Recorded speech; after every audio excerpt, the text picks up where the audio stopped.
ka-driving. So ngayon po, tayo po ay papunta ng Tagaytay. Tingnan po natin kung magkano po yung magagastos natin during our journey going to Tagaytay. So yan mga ka-driving, let's check it out. Yan, check natin magkano mga ka-driving. Ayan o.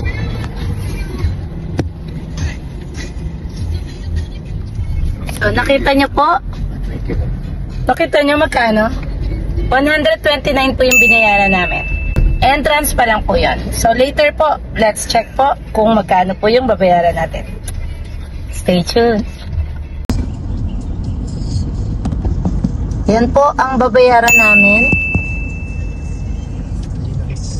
Kanina 129, then ngayon po 353. So bali inabot kami ng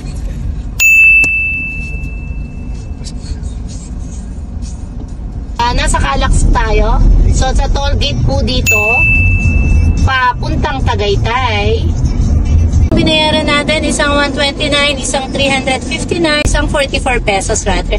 So total po natin, so wala pa pong 600 pesos. Okay, wala pa po.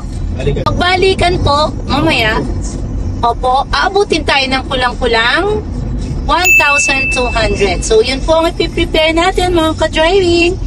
So, ayun mga ka-driving, yun po yung magagastos natin sa tollgate pag tayo po ay mag-out of town from Quezon City to Tagaytay. Remember mga ka-driving!